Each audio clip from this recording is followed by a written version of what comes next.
Hi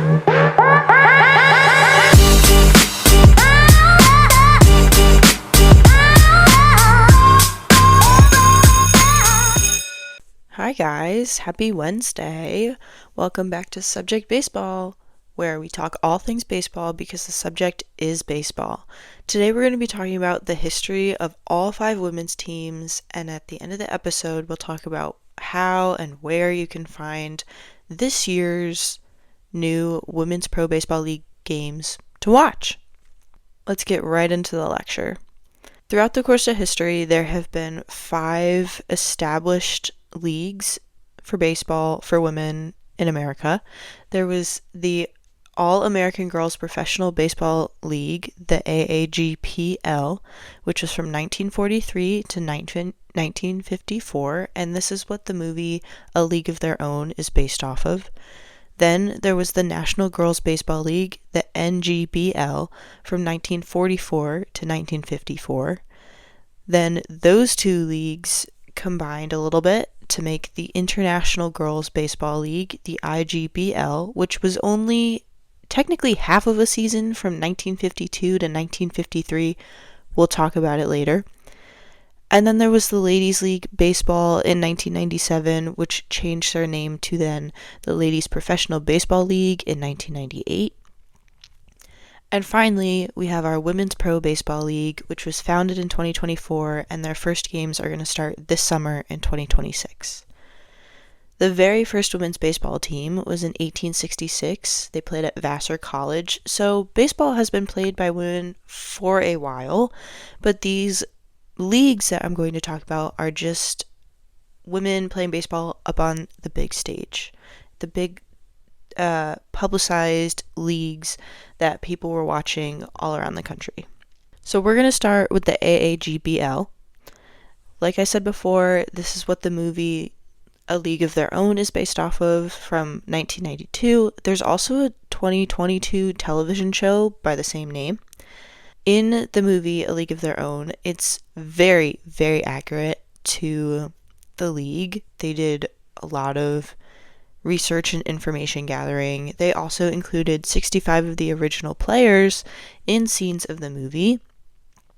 So I love this movie. I saw it for the first time like a month ago. It had been recommended to me for a while. I just never got around to watching it, but I finally did, and I absolutely loved it. It was so good. And I'm not even really a fan of Tom Hanks, which is a controversial topic between me and my friends. I don't know what it is. I'm not a huge fan of him. But the rest of the movie, I loved it. It was great.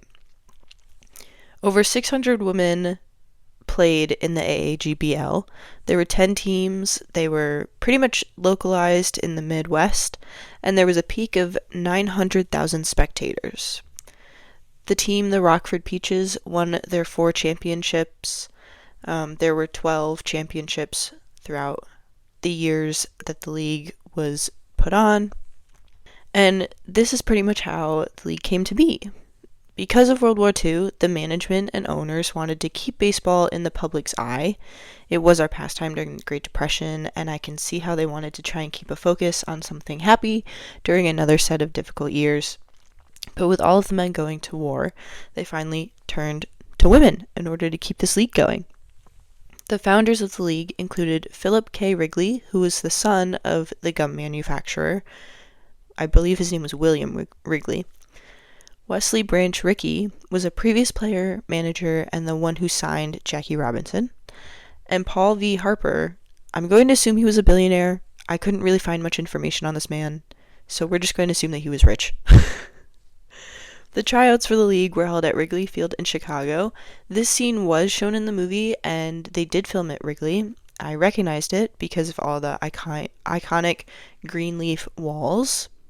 200 women were scouted from softball leagues, and they were invited to try out for the 60-girl rosters.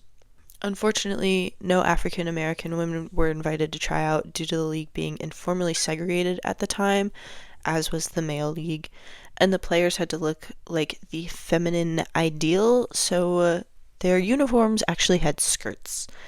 I don't know if you've ever tried to play baseball in a skirt, but if you're doing it correctly with like sliding and stealing bases and throwing your body on the ground to try and catch these balls, that hurts. That's a bad idea. Again, the movie A League of Their Own did a great job displaying this. There was a scene where a African American woman threw a baseball back to one of the main characters after it went outside of bounds, and it was this nice, quiet moment shared between the two women as they understood why she couldn't come play with them because of, unfortunately, the informal segregation at the time. It also did a really good job showing how the women thought the skirt uniforms were ridiculous, but how they really didn't have much of a choice if they wanted to play. It also had scenes showing their bruises and their battle scars from playing in the skirts. The league's first game was on May 30th, 1943, and it went through 3 periods of ownership.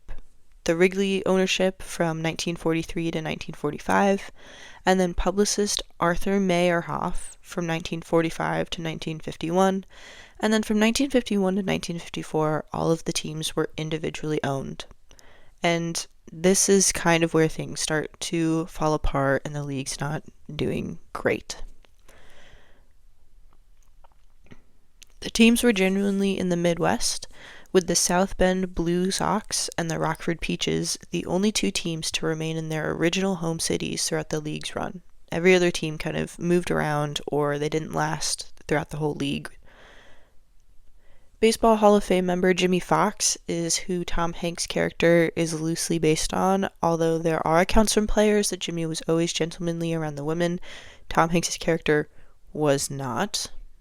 Again, I'm not a huge fan of him. It was a interesting character. Anyway, we'll move on. So how was the game played?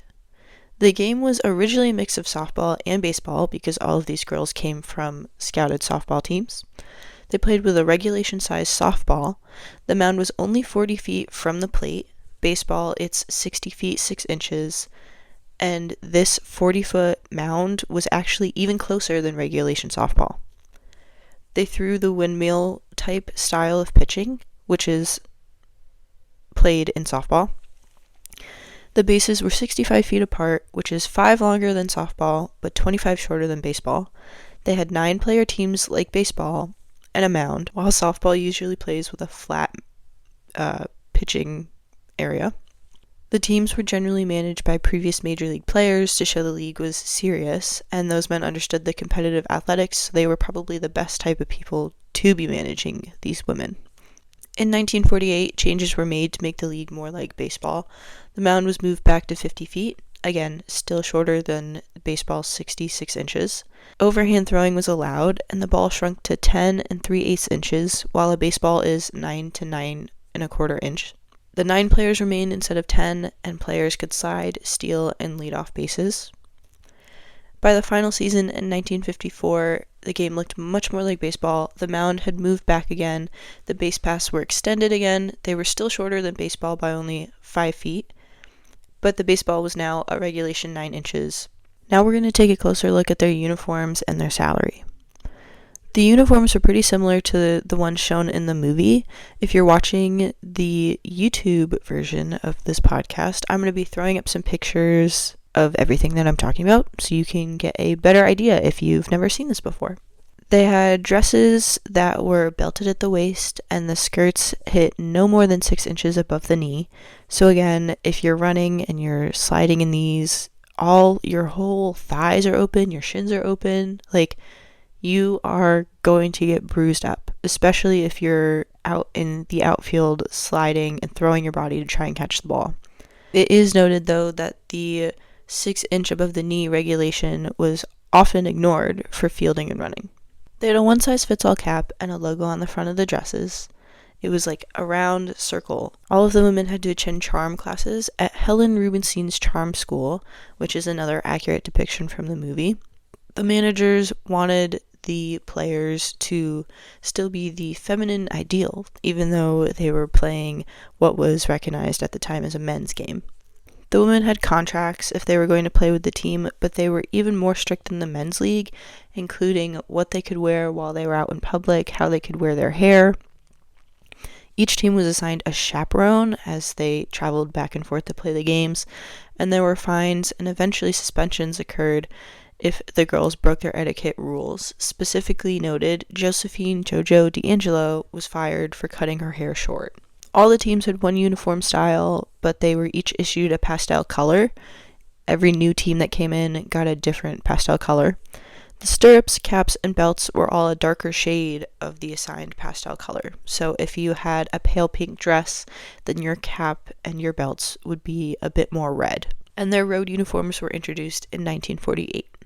The league was featured in national publications like Time, Life, and 17, as well as local newspapers, as publicity was a way that the owners were trying to reach more fans. Again, they were trying to keep baseball in the spotlight through these difficult times. Here's a list of all the championship winners in order. Starting in 1943, there were the Racine Bells, then the Milwaukee Chicks, which later became the Grand Rapids Chicks. In 1945, we had the Rockford Peaches, then again the Racine Bells, then again the Grand Rapids Chicks. At this time, in 1947, they had moved to Grand Rapids. Then the Rockford Peaches won the next 3 years, with South Bend Blue Sox winning the next 2 in 1951 and 1952. Grand Rapids won again in 1953, and then the Kalamazoo Lassies won the final championship in 1954. At the same time that the AAGBL was going on, a new league formed called the National Girls Baseball League, the NGBL. Since the AAGPL was Chicago-based and they were seeking girls from all these softball leagues, the NGBL was initially a metropolitan softball league and decided to turn into a baseball league in order to stop losing all of their talent. All of these girls were leaving their teams because they were seeking the contracts and the opportunity to play baseball on a national stage. And so this softball league said, you know what? We're going to do the same thing. At this point, it's kind of the equivalent to our National League and our American League in today's baseball. They play against each other, and it's all of the teams we hear of today. The NGBL was composed entirely of 6 Chicago-based teams. It was founded by Emery Perici, who owned a roofing business and later on became a community leader. He owned all of the teams. It was also founded by Charles Bidwell, who owned the Chicago Cardinals football team at the time, and Ed Kolsky, who was a politician. It was far less publicized than the AAGPL and drew in at max 500,000 fans per season and lasted until 1954, which is the same year that the AAGPL ended. The NGBL was a little different from the AAGBL because it kept and allowed the underhand softball pitching format. The team names were the Bloomer Girls, Bluebirds, Chicks, Queens, Cardinals, and Music Maids. All of the teams, again, were Chicago-based until the Bloomer Girls moved from Chicago to Boston in 1937. There was a strong rivalry for players between the two leagues until they reached a poaching truce in 1946, and the Integrated National Girls Baseball League offered higher salaries and emphasized closer road game schedules in an attempt to secure the best players. It included an African-American, Betty Chapman, a Chinese-American, Gwen Wong, and Nancy Ito, a Japanese-American. One player, Frida Savannah, was rumored to have earned $500 a week, while the AAGBL was offering $40 to $100 per week. I found a lot more details on some players from the NGBL on Wiki, so I will throw those in another episode, because today we're just going to focus on the leagues and the establishments for women's baseball. This league wore pants and short-styled uniforms. They also have a movie called Their Turn at Bat, the story of the National Girls Baseball League, which is a documentary film by Adam Chu. And again, everything was pretty much the same. They ended in 1954, just like the AAGPL. But before these two leagues ended, they combined in 1952 and 1953 for the International Girls Baseball League. So this is now our third league. What this was girls from both the AAGPL and the NGBL, playing in Miami, Florida during the winter of 1952 to 1953.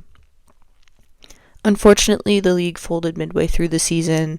Games were played through December 21st, 1952, and then shut down for holidays, and the attendance was unfortunately negative, affected by the cold weather, with 667 fans noted at the season opener and crowds of only 200 to 500 for succeeding games.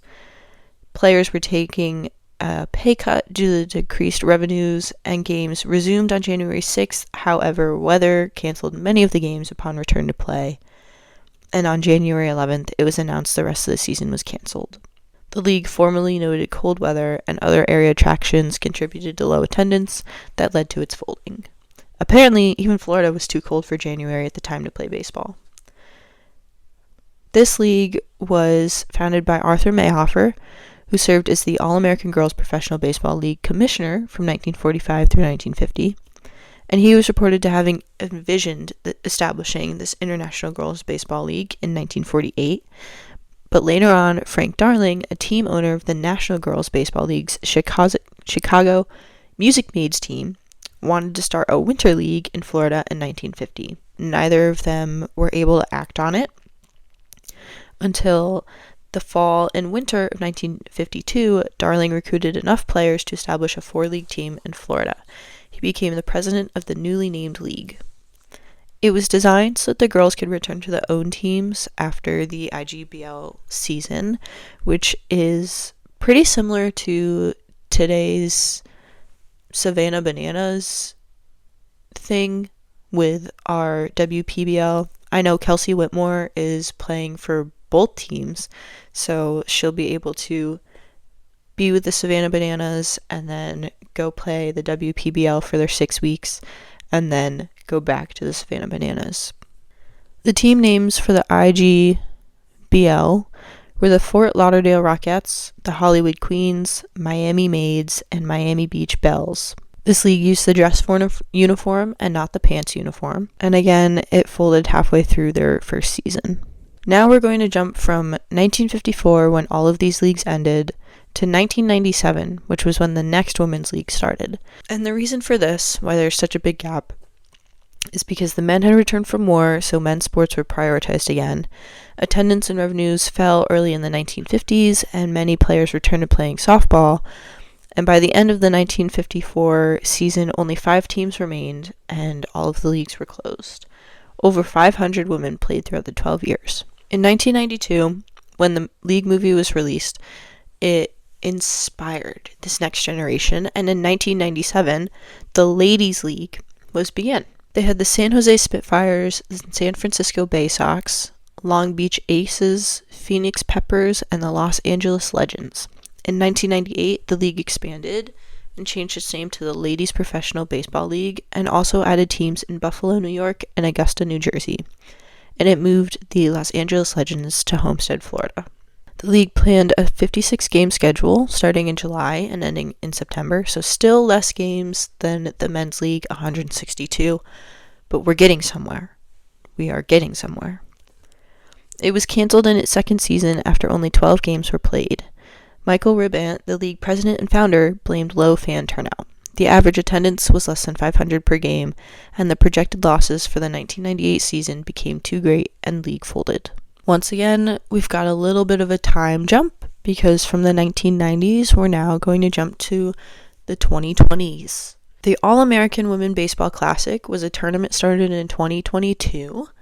It was 4 teams based on the original women's teams from the AAGBL, the Rockford, South Bend, Racine, and Kenosha teams, and they wore the same colors as the original 4. So the Rockford team wore peach with red numerals, the South Bend team wore light blue with dark blue, Racine got gold with brown, and Kenosha got a light green with a darker green numbering on the front.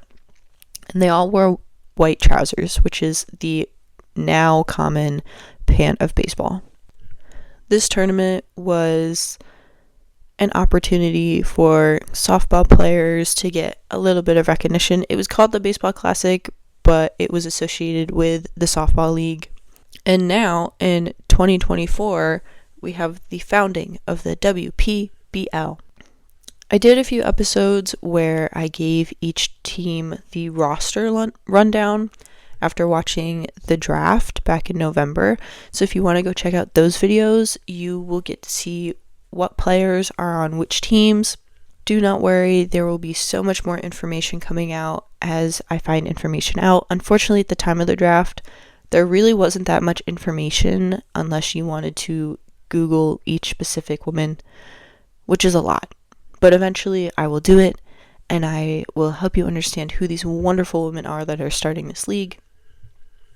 Right now, we're just going to focus on the league specifics and how to watch the games and where the games are being played and how this league is functioning. The Robin Roberts Stadium in Springfield, Illinois will serve as a neutral venue for all games played during the inaugural season.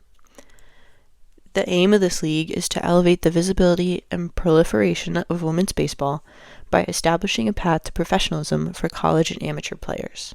The founders are Maybelle Blair, who was an AAGBL player. She was on the Peoria Red Wings, and she was a pitcher, and she is just an icon. Look up any image of this woman. She's fantastic. And then there's Citra Gaston, who is an American former Major League Baseball outfielder, a coach, and a manager. From 1967 to 1978, he was with the San Diego Padres and the Atlanta Braves, and he spent his entire managerial career with the Toronto Blue Jays, becoming the first African-American manager in Major League Baseball history to win a World Series title. We've also got Digit Murphy, who is an American ice hockey coach and former player. She has 318 wins under her NCAA career. And Amaya Sato, a Japanese professional baseball pitcher for the Toronto Maple Leafs of the Canadian Baseball League. She's also a starting pitcher for the Japan women's national baseball team, with which she has won 6 gold medals at the Women's Baseball World Cup, and she's considered by many to be the best female pitcher and by some of the best female baseball players in the world. She's won 6 gold medals for her home country, and she's the only women's baseball player to have won 3 consecutive MVP awards.